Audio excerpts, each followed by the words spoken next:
Hello and welcome to another episode of the Grow For It podcast. Today we have a very special guest, Mike Agugliaro, founder and CEO of FuDogGroup.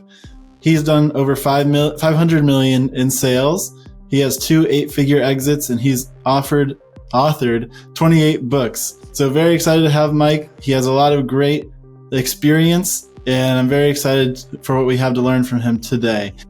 Mike, thank you for joining us. Awesome. Excited to be here with you. Thank you. Can you tell us a little bit about how you got started in your coaching journey? I know you initially had more of an entrepreneurial life, and this is kind of maybe the next extension of it that you've been doing for the last 5 years, I believe I saw. So do you mind telling us a little bit about your background? Yeah, well, I started out as an electrician, and then I struggled in business about the first decade of being an electrical contractor. I then learned that I needed to be a business owner. So I scaled that electrical contracting business from under $1 million to over 32 million in less than a 10-year period. Had 165 trucks driving all over the state of New Jersey, doing 34,000 customers a year, 200 employees. And in 2014, I was doing so well, but all my friends in the service industry were struggling. And a lot of people, you may not even know this part of the story yet, but in 2014, I made a commitment I was going to change an industry. So I created what was called the best practice organization in a blue collar space. So from 2014 to 2020, I coached over 1,000 business owners. I did 35 3-day events a year. I've created more Deca millionaires than anybody else I know. And in 2017, I sold my service business. And in 2020, I sold that large coaching organization, which was doing over 40 million in sales. And then right after 2020, I wanted to change the world in a different way because we were coming into that whole COVID experience, and people were growing business. They were struggling business. They were struggling in life. They were struggling to make wealth. And that's where I created FuDogGroup. And now we focus with business owners, normally anywhere from 500,000 to roughly 50 million. And we help them with life, business, and wealth by design. That's great. Can you tell me a little bit more about how you came to those 3 categories of life, wealth, and business by design? Yeah, great question. So when I built the best practice organization, we were 99% business. And I learned pretty early on, when you coach 1,000 business owners, you could see cycles, trends, patterns, behaviors, habits, and stuff. And I started to notice that people would dive so much into their business and grow it. And then I kept getting stories. Oh, my wife is mad. I'm disconnected from my kids. My health is going south. So after I sold that organization, I really stepped back and looked and said, what was good that I did and what was broken? And I think when you could admit that you built something that also had, flaws in it, you then could build something with less flaws. And that's what got me to. And I learned, and it's counterintuitive, what most people think. Most people think, you know what, if I just get more leads, more sales, more people, I'll be wealthy. My belief is they really need to get their life in order. They need to understand their mind. They need to understand their health. And I'm not a health freak. You could ask me questions about it, but I think you got to be health-minded today, relationship-minded, family-minded. And when you have that going together really well, business becomes super easy. That's great. So you learned it from seeing the problems with those that you coach, not as much from having those problems in your own life? Oh, both. I mean, I'm with my beautiful wife since we're 15 years old. So that's over four decades. And I'm level 55 today. And my birthday's not today, but this moment in time.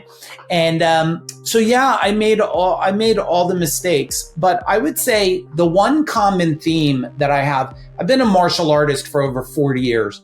And the common theme through that was, discipline, focus, and somebody who went before. So without getting Mr. Miyagi on everybody, if you know the term sensei just means one who went before.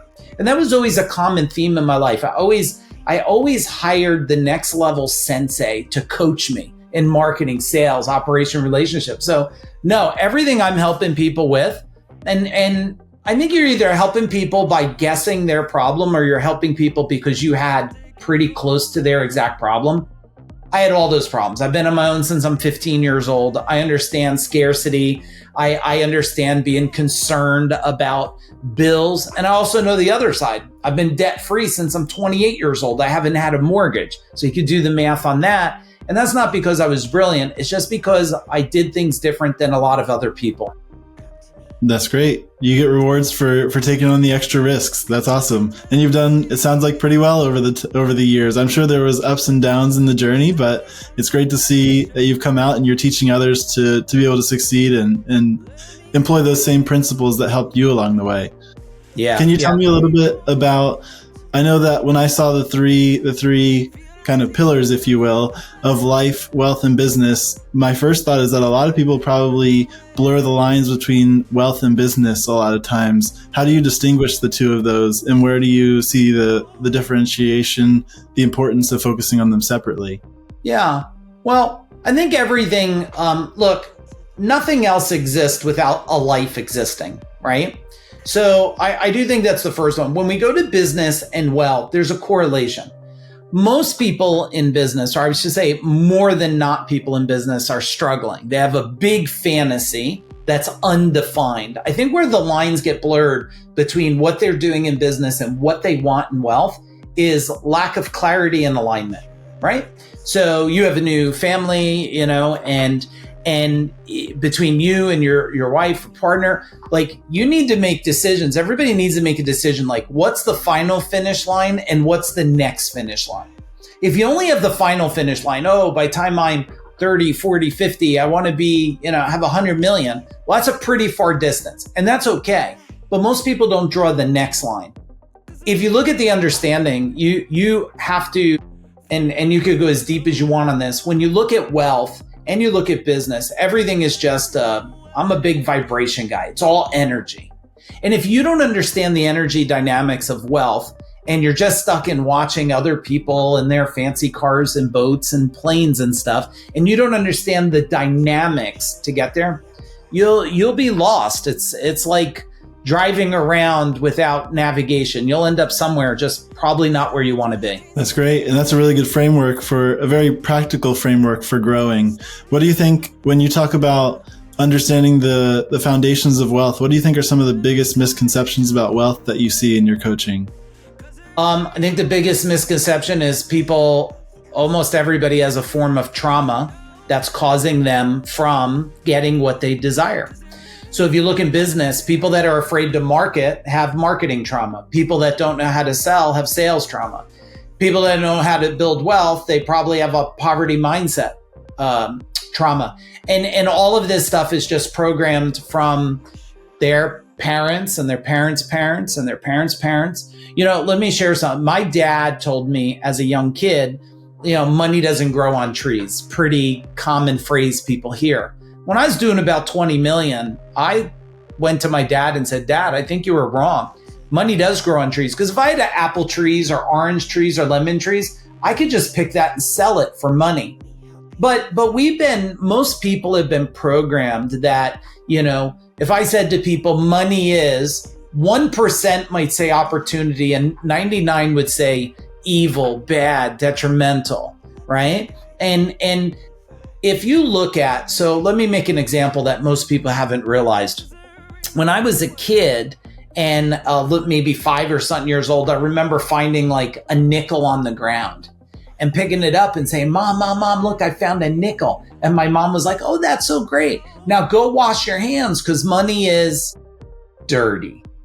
And when you counted your birthday money or your tooth fairy money, your mom said, go wash your hands. Now you might think, I don't think it's dirty today, but that thought pattern, that process deep inside your brain, it's still running in there. So if your mind in the deepest parts of it is saying money is dirty, what makes you think abundance would happen quickly? It just wouldn't. So I think the first step is always go back and understanding what is the programming that I have. And if I could admit I have the program or understand I have the program, then you could change the program because you're in control. That's great. That's great. What would you say so far in your coaching business has been your proudest moment in your company? I have proud moments every day because, there's a coaching, you could use the thing coaching business, and then you could just do passion and soul's purpose. At this stage of my life, I'm in my soul's purpose. I do what I want because I want to do it, not because I have to do it. So every day, I mean, I just got a text yesterday. Somebody is 60% sales year over year. I got another one, when I look at my groups that I coach today, and we're in 120 different industries. So, we have people from the top AI experts. I got one of the top pulmonary experts out there. I got top coaches, IT people. And when I see them getting closer to their wife, communicating, building an outline of their future. And this is an everyday thing for me. I mean, I'll do a call tomorrow with somebody. I'm on here with you today on a weekend. It could be 9 or 10 o'clock at night. When you get to the point, for anybody that's either building a coaching or any business, if you can make that your soul's purpose and believe it in your heart, you don't ever say, I'm done working. Thank God it's Friday. All that language goes away. And then every day is an opportunity to live your greatest life. That's great. That's fantastic. What is, can you share one of the recent wins or success stories that you're proud of?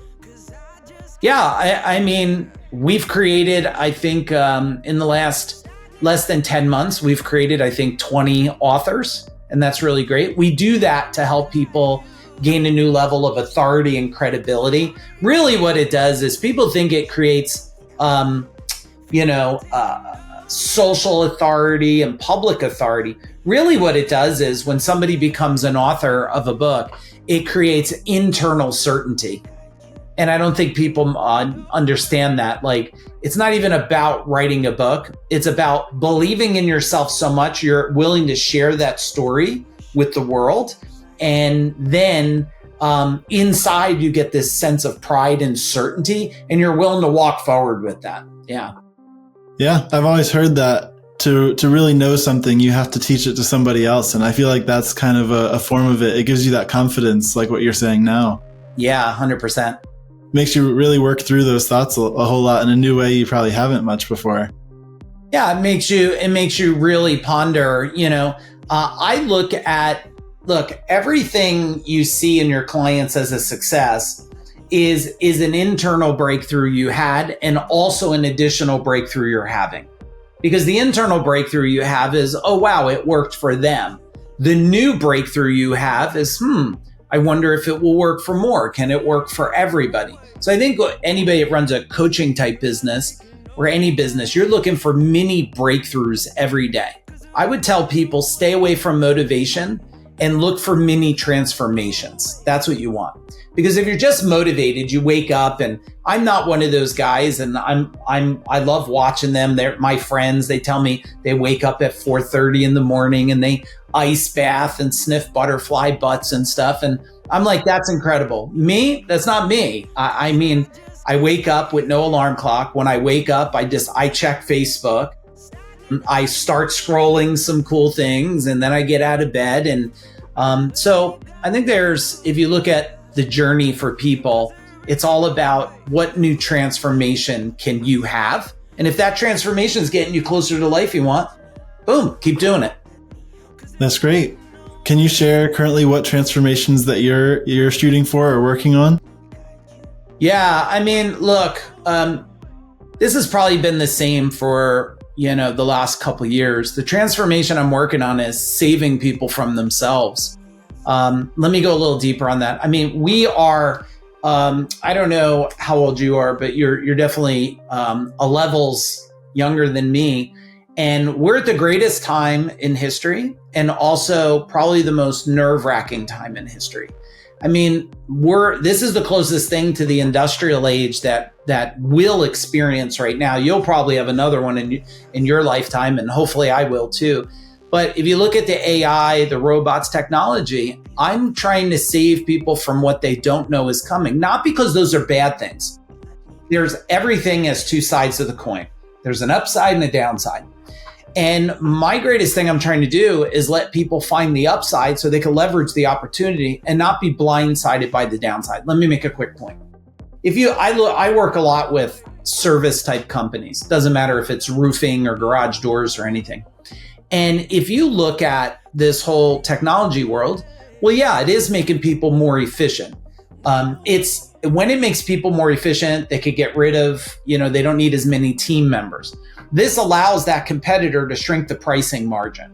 When the pricing margin gets tighter, well, then guess what? If you're not a company that can do that, you're going to be purged out. And that's what's going to happen. So I'm trying to save people from being purged out by education awareness. And I'm a strategic and tactical person, which means we're going to look at what we see ahead, kind of be our best Nostradamus. We're going to plan to keep moving forward, but we're going to make sure if there's any obstacles in the way, we already have that plan built, which most business owners are not doing that today at all. And when you say that, what kind of obstacles are you looking for that most should be aware of? Yeah, I mean, what you're looking for obstacles is what could look. COVID was an unpredicted obstacle. I think anybody that didn't think something was coming in 2020 was blind. I mean, the indicators were there, the elections, the president. I mean, there was indicators for something big. Between you and me, I thought it would have been a fake UFO invasion. I still think we're due for one of these scary things for people. Probably won't be real, but who knows? I think they're setting the stage even for it now with some of this stuff on the news, Atlas and things. But I think when you look at people and business and what they want to do, if you can see what's happening and you ask yourself, how could this affect my marketing, my sales operations? Well, COVID came out of the blue, and I don't think we could act like it wasn't there. It shut down things. So what could happen in the world? What about, government shutdown.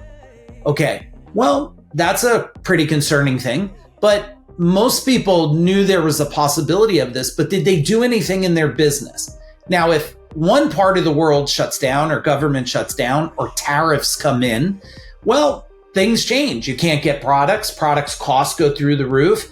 What about people? I mean, everybody has probably, or most people have a family member that's struggling. How many people are going to still face, maybe losing their homes? And you hear the things about. So I think if you go back and if you want to do something interesting, go to Wikipedia, and everybody listening should do this, and type in recessions and depressions. And just look at the cycle from like 500 BC or whatever.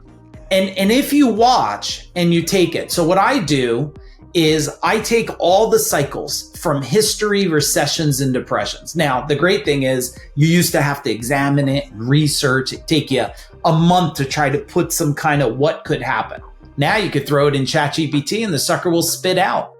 And I would tell all of you to do that. And I'll just give a quick, easy formula. Just take that chart of recessions, dump it in ChatGPT or any AI, Perplexity, it doesn't matter. Go in there and put your type of business and just say, based on what you see from the past and the predicted present situations now, what could we maybe guess could happen in the future I could be prepared for? And that thing will tell you right there. It's just like you with this podcast here. I had a podcast years ago. We have a TV show now, but what I would do is go out there and say, who's the greatest podcast out there? And I'd reverse engineer, go with a competitive advantage. And how do I make Joe Rogan or any one of these greats want to be on your show instead of you worrying about being on their show, right? And all of that can be, if everybody listening just writes it down, everything is about, where do you want to go and reverse engineering? Maybe it's not a new concept, reverse engineering, but it's a new skill set most people don't do. Yeah, that's great. If you had to say or pick one thing that's driving most of the growth in your business right now, what would you say that is? Relentlessness. Yeah, relentlessness. I love what I do so much. I don't look at it as a business. I look at it as the greatest hobby ever. I mean, I'm on with my business partners at 9:00 at night. I mean, we're having calls, we're building things. We have wealth trainings coming up. We got sales trainings, leadership training, marketing trainings. So being relentless and wanting to make what I call legacy, impact on the world. And because, something that I find is it's shocking to think about, but if you think for yourself, like, do you know your mom's mom's mom's mom? Probably not. Or your dad's dad's dad's dad. So you might know your dad or your dad's dad, and maybe your dad's dad, but you don't even know one more line, just completely extinct. And I think that's scary for a legacy to think that in a couple generations, you just disappear from the thought of humanity. And the other thing is, if anybody listening wants to really challenge their mind to expand, we built this company, FuDog, to go 1,000 years. We have a 1,000-year blueprint. Now, when you start building a 1,000-year blueprint, you got to get pretty wild in your mind, right? Because we're interstellar living. Nobody could debate that. I mean, I'm glad Elon Musk exists. We do need to find another planet, because if something happens to this ball floating, shit, I want another one to go to, But I think if you build out 1,000 year, like if your business, now most people don't know, there's businesses that were around over 1,000 years. You just type in 1,000-year-old businesses and they'll come up. And a lot of us are thinking about business we think our grandfather that was in business 75 years or 100 years, or you look at Sears, Roebuck, or any one of those long time, you go, whoa, that's a long time. But 1,000 years. Now, when you do think that way, 1,000 years, how faster or how much quicker would you evolve in your thing if you thought that way? Instead of, and I didn't make this quote, I've heard it from a bunch of different friends, like, instead of being better than better, be different, right? And what if we could be so different looking out 1,000 years? Like what different decision would you make today? And you'd probably make new ones. And what about for your child? Like, what decisions would you be making for them? I look at my son is 26. He's a top coach. He's a mindset coach, business expert. He's helped create multiple Deca millionaires, because I was also thinking not only, and I'll let you ask another question, not only thinking about myself and my business, thinking about my kids' future in all of this. How does it apply to them? And what am I doing for the world? Because I think most people want their kids to outlive them. Sure to hell I do. And so I want to make sure when I'm done on the planet, I've left the best chance I could for them, for their longest future, their kids. That's great. Very practical advice. I know you mentioned that you view your business now more so as a hobby than a business or hard labor. I don't know if it was always like that for you, but can you speak to that and what it took to shift your mindset in that way, or when it changed for you? Yeah. I always loved every business that I owned. I never sold a business. I sold myself into a bigger future. And people should really think to what I just said there. When I was driving around in a truck wiring homes and climbing in attics, I loved it when I was doing that. My instructor, one of my most powerful instructors, taught me, he said, everything you're doing could be looked at as a struggle or as training. And I love to train. So I was like, okay, this business is training. So I can't tell you that there's a flipping point where I loved it more. I loved every one until I was done loving it and sold it, because I was always selling myself into that next bigger future. And the biggest future for me, I'm a pretty average person, man. Like, I have an average, I'm happy. I have a home, and it's a basic home. I don't have 4 Lamborghinis, not because I can't afford them. I just don't want to maintain or look at it and worry about it. And I'm a pretty practical guy. And my reward is always somebody that comes back week or days or years later and says, everything changed for me in life. So, I think if you love what you're doing so much and stop looking at the little things you dislike, everything will change in your business and it will scale. It'll scale to your wildest dreams. That's great. That's a great mindset, especially looking at the setbacks as trainings. That's something that a lot of people could learn from there. On the flip side, what would you say is one of the hardest parts in running your business now? People not growing as fast as the organization, I still think is the hardest thing. We, even in 5 years, we're on probably our 3rd evolution of team. I think people, if team does not advance themselves, especially today, if they don't advance themselves, they probably won't live past 2 growth levels. And I think growth level is 1 million, 3 million, 5 million, 7 million, 10 million, 15. Then you go to 20, you go 20, 30, 30, 50, 50, probably 100. Those are good milestones. Somebody will rarely live past 2 of those in a company unless they're investing in growing themselves. But, I think right now, whoever's watching this, in this time frame, there's a lot of talk about Amazon laying off a lot of people. Now, what most people don't hear is they've been trying to up-level educate people for a long period of time. Now, people might look at them and say, hey, they're getting rid of people. Well, I would say what happened to all the lazy people that didn't want to spend extra time learning? So I think the greatest thing, and I don't like having people leave a company, but I also don't like people that affect everybody else's livelihood. So that's always the most difficult thing. How fast? Now, I have a theory today. Our goal is build team leaders, and our new org chart is, I call it the 24-hour organizational org chart, which means we're not there yet. We're pretty close. We're probably 20 hours of production, which means our business is functioning, working, and producing 20 hours a day. I'm working hard to get it to 24. And I think if people look at the new organizational structure, which makes me happy, is human, robot, technology. And that's really the next evolution that's happening right now for organizational charts. And nobody really feels bad when they delete a software system, right? You're just like, oh, I shut it off. But when you got to kind of, in a kind word, delete an employee, right, and move them on, you got that emotional thing, like, what about their life now? So that's always my biggest thing, because I don't like, I'm sure it comes from being on my own at 15.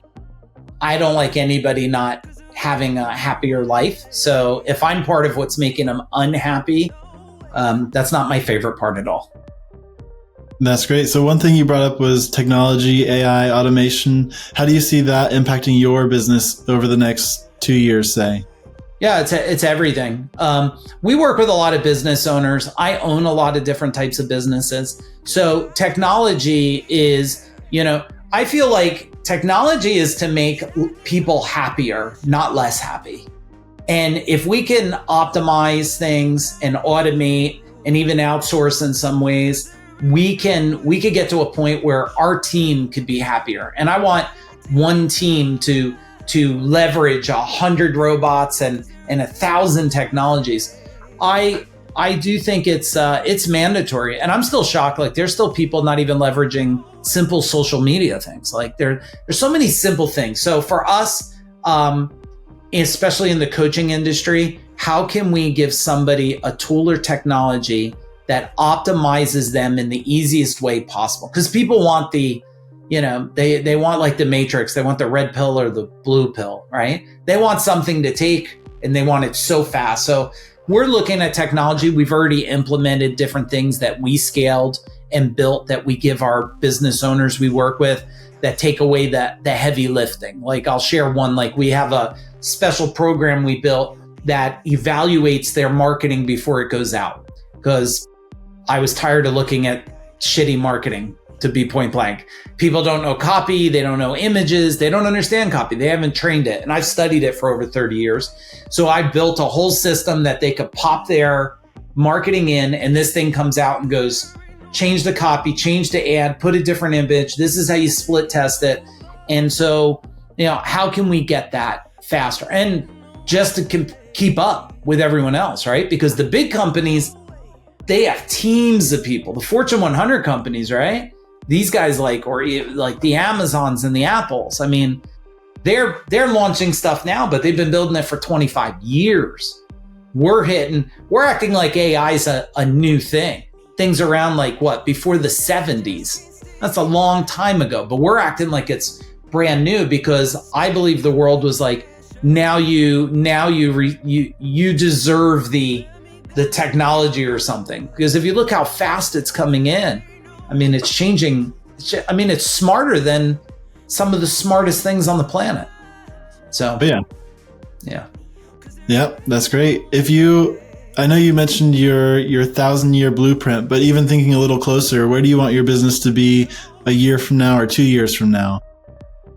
Yeah, that's a great question. I mean, my timeline is 2030, and we would like to impact 120 million people or more by 2030. Impact them in the way. Look, I'm not a big fan of there's a lot of organizations out there, they feed people. And I think that's good for people who really cannot feed themselves. I'm a fan of let's teach people how to start fishing for themselves so they can feed themselves, the whole metaphor of that. And I'd like to impact 120 million people or more, learning how to feed themselves, how to change the next generation so that they're not living. I still think a huge part of the world is in poverty, and a huge part's in victimhood, and a huge part of it we all have to take responsibility for it, because I see people that look like they're down on their luck, and they have a newer version iPhone than I'm carrying, and that makes me wonder about those things. By 2030, that's what we'd like to do. We'd also like to create more Deca millionaires by 2030, at least a couple hundred more by 2030. Because every time you create a Deca millionaire, that person gives back to society, they give back to causes, they then become a person who wants to be an impactor. So it's the butterfly effect, right? That butterfly flaps its wings in the ocean, creates a ripple, which creates a tidal wave. So that's some of the things I'm looking forward to. That's great. I love that. What would you say is a good tip for someone who's just starting out in their coaching journey or just starting out their business? Okay. First, really understand why you want to do it. If you do it for just money, it's a pretty long road. I'm what they call a movement builder. I like to say to myself, like anybody starting a business, you look at what kind of business it is, who's out there doing it, and how left field can you go in that thing? When I built my service company, I wanted to deliver service in a way most people never experienced. I mean, our guys had uniforms, they put down red carpets, everything. It was like a Ritz-Carlton experience. When I built a coaching company called CEO Warrior, I mean, there was nothing out there like it at all. I mean, it was majority men there. We had a 10% probably women, but I was taking humans and unlocking their greatest potential. Like they would go from beaten up and hunched over to like tall, like Superman or the Hulk. And when I created FuDog, it was the same thing. So I think people need to create a brand that's different and unique, no different than what the hell was a Google, right? Like most of these things out there, they weren't even a known thing. So I would say identify the movement you want. Why do you care about doing that so much? Like what is the purpose? Are you changing the planet, changing lives? And people have heard this. This isn't like a new thing, like do your passion enough, you'll get there. Most people will quit too soon. They will just quit too soon, and they want to do it in, this, I don't know if you ever read the book, The 4-Hour Workweek at all. So I think it's a stupid book, but I'll tell you why. Because I think if you hate something that you only wanted to do it 4 hours, you should stop doing it. Why would you ever want to do anything for it? Nobody's like, if they like, and I'm not a golfer, but if someone likes a golf, nobody ever said, oh, I just wish I'm only going to do it 4 hours. If they could do it 400 hours, they would. So if you could find that passion, the purpose, you'll gain the power, create a movement, and then you just go for it relentlessly. I see that one kid on the internet. He's young like you. He does I don't know the name of his show, but he interviews the billionaires. What you probably know. Is it the School of Hard Knocks? Yeah. Like this kid's nothing more than just a relentless human that just wouldn't quit. And I'll put myself in that bracket too. Like, and when I was 15, I was really in a kind of a place of confusion. And I heard this voice say, prove the world wrong.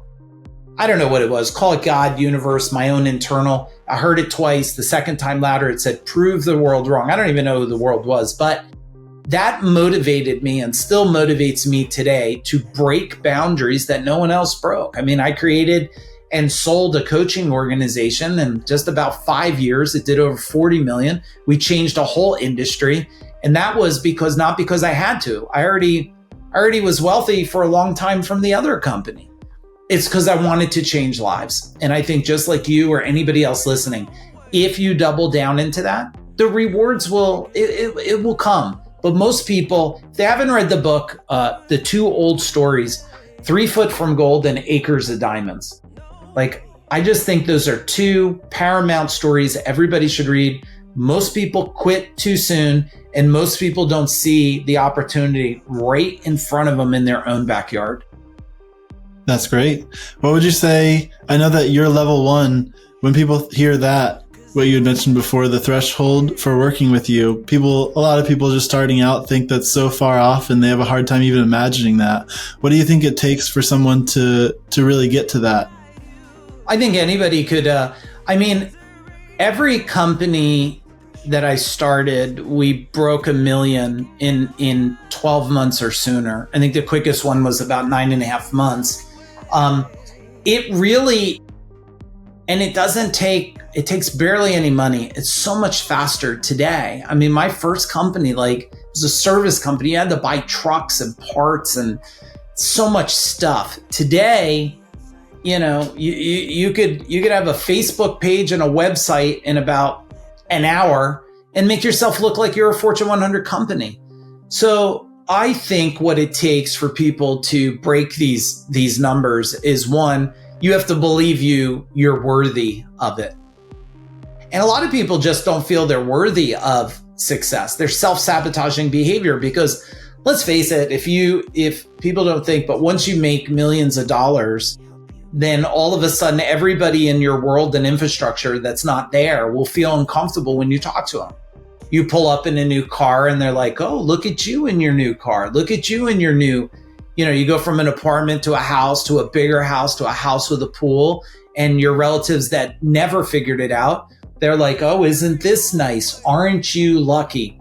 And people don't even know that they're facing that. And some of it internally is holding them back. How will they communicate on Thanksgiving dinner if no one understands? People aren't going to, the worst thing you could do is wish everybody understands you're doing a podcast. You're going to have family or friends they will not understand what you're doing on a Saturday recording this. They will have no idea. And the goal is not for them to have an idea, because someday maybe they'll become awakened and enlightened to it. I just told someone yesterday, because they gave me their target, and it was 10 million they wanted. And I told them the same exercise I still believe in today. I'll give it to you. I said, every morning after you shower, just pick up a pen or black magic marker and just write on your hand. Well, thank God I didn't tattoo it on myself, right? I would have been crossing out milestones, but just write the number. And his was 10 million or more. So I said, just every morning after you shower, write 10 plus, right? That'd be 10 million or more. Squeeze your fist, close your eyes a minute, and sit there and see it as if it is true. And, a mantra is nothing more than something you repeat over and over until it becomes your current reality. And so I think if people first set that target there, and I say target, not goal, because goals, say I have a goal to lose 10 pounds, maybe they don't lose it, so goals become failures. But targets are destinations in time. And I think if people just believe they can get there and then do what it takes. I don't know, there was a movie out there years ago called The Secret. That movie made you think that you could stand still and say, I see money, I see money, I see money, and it would fall from the sky. I never figured out that magic trick. I've had to work relentless at what I love doing, and then the rewards have come, and they still come today. And now I just help people get it so they can get there so much faster, right? And I think also a lot of people are doing the right things at the completely wrong time, right? Yeah. So, no matter what business they want to build, don't do $100 million strategies in an under $1 million business. That's a sure way to go broke and then be upset and depressed in the future. Implement what you need just above where you're at to get or break that million. And the other thing, I heard it from a billionaire. Most people don't know that what's called the dips and curves. Once you break $1 million, you think it's smooth sailing, but it's a whole nother Wild West to go from 1 to 3 million and 3 to 5 and up. So yeah, that's what I would tell you. That's great. I know that family is pretty important to you, and you mentioned you've known your wife since 15, which is amazing. What would you say to someone out there who's just starting out, who's grinding, putting in a lot of work, a lot of time, I guess, regarding how to juggle all those things, because it can feel like a lot together? Great question. Great one for you to ask too. First thing's alignment. Hey, most relationships, they start dating and they may not understand that person it's not motivated, they're empire builder. And I think the more clear you get on that, because if one person's okay living in a cardboard house, but the other one wants a mansion on the hill, that's a large gap to close, and there's going to be resistance in there. So one I would say in relationships is, my wife and I do it every New Year. Well, now we walk 2 or 3 times a day, so we do it a lot more. But every New Year, like, what do we want the next year to look like? How do we want our relationship to look? How do we want our children to look? How do we want our everything, our life, our health to look? And then we make sure, how aligned can we get? So that's one, get aligned with it. Number 2, I think one of my secret powers was I never separated my children from my business. When I was working wiring homes, my kids would come see me. They would hang out at the office, at the dinner table. My kids would be 3, 4 years old. I would talk to them about marketing and sales and business. And now, when they were 13, they could sit at a table with 30-year-olds and the people would look like, holy crap, these kids understand a lot of stuff. So I never separated my children from it. It wouldn't matter if I was doing this and had a little kid, I would tell you I'll do the podcast, but my kid's going to be here. Because the more the kids in the whole life of everything, they won't see it. Let's face it. A lot of the problem in the world is some people's dads came home and they were burnt out, fatigued. They didn't bring their kids to work. They complained about work and they made it like this terrible thing, right? I never did that. When I would work home shows, my kids would work the shows with me. They would pack bags. So it's very much, now my son that's 26, I could see the effects of that his whole life. Now he does 40, 50 coaching calls a week. I don't think he coaches anybody younger than him. Everybody's like, some people are twice, almost 3 times his age he coaches. But, it's not about the years of experience. It's about the experience within the years. And he has so much experience in the years from that. So I would say that's the next thing. And then enjoy, especially when it comes to relationships and entrepreneurs and business owners, just everybody's got to really love each other's craziness. Like my wife and I still have some craziness, and I love the wild side of her. She loves the wild side of me. And don't make anything too serious, because I do believe life can feel very long, but you're not guaranteed every day. So having an argument or anything just is a complete waste of energy and time for how valuable and precious things are. So yeah, there's a couple of my favorite ones that, one last one. And somebody told me this. A guy was married for, I think, over 70 years. And I asked him what was the secret sauce. And he said, look, when you are working and you come home, he said, just make sure you're done. And so my wife used to say, when I would come home from work, she would say, are you done, or is your head still there 100%?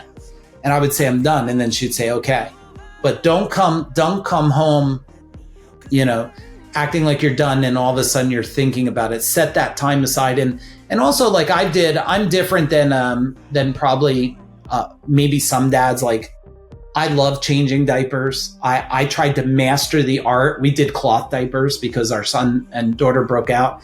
Like I was always trying to invent a faster way to put cream on and shit. And I loved putting my kids to sleep. And the transition, we never did the scream till you fall asleep thing. We just weren't that type of parents. We were like survival, lay in bed, fall asleep and do the best we could. But I remember even the transition, my son would be sleeping in his bed and I'd be sitting on the floor with a little pen flashlight building Yellow Page ads. And he would look over and go, Dad. And I go, I'm here. And then I'd work myself to the doorway, to the hall. And I would listen to things and study things while he was sleeping. And so I loved that whole experience of being a dad at all these different stages. It's another growth opportunity. And I think if business owners can look at just your kids will teach you more about business than anything else. I promise you that. Yeah. What makes you say that? Well, because, you'll learn patience. And if you have patience with kids, you'll get patience with team members. And if you look at their curiosity, a kid's curiosity reminds business owners to be curious instead of judgmental. So, I mean, the list just goes on and on. They see the world in such a different way because they're not stuck with all the garbage yet that can go in there. So you ask them a question about, hey, if you were to build something, what would you do? And sometimes their ideas are like, okay, they created different thinking. So I always looked at my kids at every age and said to myself, like, even when they were babies and wouldn't sleep and all those wild nights of vomiting and things you experience as a parent, like, what is this teaching me now? And what values in this moment right now? So I also think for anybody listening, you can build amazing businesses. I didn't miss daddy-daughter dance. I did the dancing dads. I went to the school and read one of my favorite books was Going on a Bear Hunt. I love that book. I used to read it to all the kids in the school and stuff. So you can build, that's why I call it life, business, and wealth by design. Because if it's not by design, it's by default. And most people have it by default because they're just not stopping and maybe working with their wife or partner and saying, how can we do this together and have the life of our dreams? So, yeah. I love that. That's very countercultural advice. I feel like a lot of people today will tell you your kids only need you for 10 minutes a day and the rest of the time you should be working. Well, yeah, that will come back on them. I promise you, because the world, look, you're either going to educate your world or the world's going to educate your kids. And this world educating them is pretty darn dangerous. I mean, they can access stuff on the internet that's just, look, the schools did it too. I never thought, I ended up homeschooling my kids, me and my wife, because I couldn't stand what the political side was being programmed in my children. And they were building them into like little industrial robots. So we chose to homeschool very early on. And I just didn't want them programmed with all that stuff. And I would challenge, of course, I'm the black sheep of the family because no one else in history ever schooled. But, now that I look back at it, man, it just teaches them a whole new way. So for parents and business owners, like, train them, because if you don't, the internet will. And in school, they were doing it with like teaching people, like, does a kid really need to see dead bodies from the Holocaust? Like, really? Like, there's images that they sit in the mind and they sit there forever. So I do have a lot of counter beliefs than the traditional programming that most people have. Yeah. I like that. There's nothing wrong with that. Well, that is great, Mike. I really appreciate it. Can you end by telling our viewers where's the best place to find you and your programs? Yeah, if you go to FuDogGroup, FuDogGroup.com, you'll get connected. So even if you just want to get on my Facebook or YouTube, if you're a business owner, entrepreneur, go consume everything on my YouTube you can. We got free books out there. I wrote a book. I wrote a bunch of books, and a lot of them you could get for free. And don't make this a drive-by. Find me on Facebook, send me a message you heard it, and I'll send you a free book as a gift. And it's been a true honor to be on this show with you. Well, I appreciate it. You've shared a lot of very practical and very applicable advice for people out there at every stage of business and life. So really appreciate your time and for showing up today. Awesome. Thanks. Yep. Thank you. Thank you, viewers. If you found this valuable, please like and subscribe, and we'll see you here on another episode of Grow For It. Thank you.